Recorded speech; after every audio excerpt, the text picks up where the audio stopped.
Hi and welcome to the guide of the Titanic's telegraphs. So starting from the most starboard side of the right, so this is a twin engine order telegraph, a regular engine order telegraph, which is twin of the one apart. Essentially, if I were to move this starboard engine handle to stop, the corresponding handle on the other side of this telegraph would also set to stop, and same goes for the port side. So it had 11 positions, so from stop both ways would go standby ahead and standby astern. For the engine to go either to standby ahead or astern, since it's only for the reciprocating engines, not for the turbine. The turbine would be activated by one of these telephones right there. So, and standby astern would at some point be replaced by finished with engines. Usually, at least on most ships, standby astern would be replaced by finished with engines, but here it was only for standby astern for the main engines. Dead slow astern and dead slow ahead, basically very slow, and dead slow astern in a lot of movies about the Titanic was just omitted and was replaced by close watertight doors command, such as in the 1997 movie. The dead slow astern was not there on any of these telegraphs. It was only close watertight doors, standby slow half full astern. Slow, half and full, probably the ones that you most likely know. So basically it just goes higher and higher for speeds.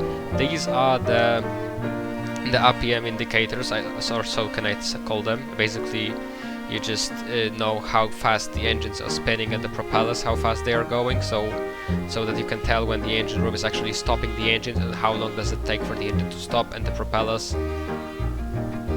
So yeah, that's that. So now let's get into the other telegraph, so the maneuvering telegraph. It corresponds directly to the docking bridge, and basically we're gonna go to the docking bridge now to show you how does it correspond more or less. So at the docking bridge there is only two telegraphs, so the maneuvering and the docking one. We'll get into the docking one in a minute, but first, the maneuvering telegraph. There is a theory stating that it was to advise the main bridge to how to run the engines, but personally for me this telegraph was more like the... If you look at the Aquitania pictures of the docking bridge, the Monkey Island, you can see that the telegraphs had similar commands, so slow ahead, slow astern, full ahead, full astern. So it was most likely just to let the docking bridge crew know what speeds are they taking on either engine, because the middle engine was only engaged from half ahead and only from half ahead and higher up. So this was most likely for it, because these handles are... This was only operated in port. After port and essentially out of into the sea, it will be just set to stop. So now back to the bridge. Alright, back at the navigating bridge, we've mentioned these two on the starboard side, of the wheel.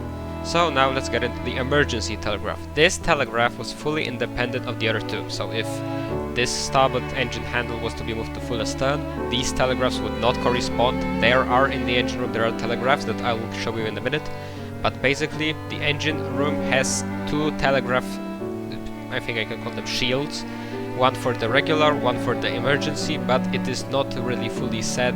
It's not highlighted which one is which, so it's probably the engine room was mostly asking by phone. It has the same commands as the regular ones, and port and starboard side engine are the same basically. So now the docking telegraph. It has two ways. It has the maneuvering orders and the docking orders. So essentially, starting from the docking part, hold on starboard for the ropes, slack away starboard also for the ropes. All clear and not clear would be for the docking bridge to let the main bridge fellas know whether to turn away from starboard or port. Port side has the same handles essentially, but it just without the maneuvering part, so without the rudder. But basically speaking, then let go of the tug. Basically to let go of the tugs aft, because forward you would just yell, most likely they would just yell to the tugs to let go. Then let go all aft. It's my personal theory is that the ropes were astern as well, so basically speaking if the ropes were fully aft, it would be to let go all aft on the starboard and port side, so like the ropes would be thrown from astern. We'll get into the docking bridge in a minute, so just to show it. So basically, let go all aft and set off night signals. The set off night signals probably means for the lights on the sides to be set off, to just turn them on. That's my personal theory. What does this command mean? And for the rudder and for the let go all aft command, we're going to the docking bridge once again. Alright, so at the docking bridge, essentially, let go all aft might have meant for the parts of ropes for these capstan and these capstan. And the starboard and port would probably mean for this forward of the docking bridge. That's my personal theory. So now let's get into the rudder instructions. So course means from 0 to 5 both sides. Steady starboard, steady port from 10 to 20. Starboard port from 20 to 30, and hard to starboard and hard to port 30 to 40 degrees of the rudder.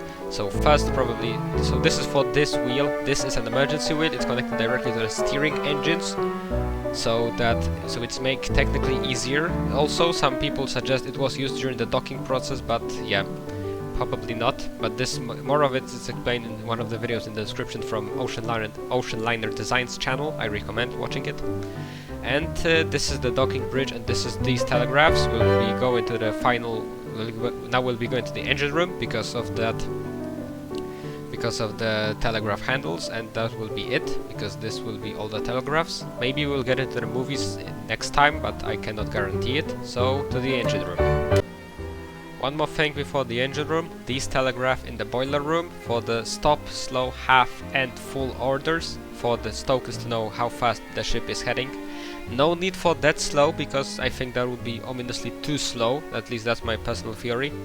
And well, no need for indication whether the ship is heading ahead or astern, because well, they just need to provide pressure for the engines with these boilers by dumping coal into them, so no really need to indicate whether the ship is going ahead or astern.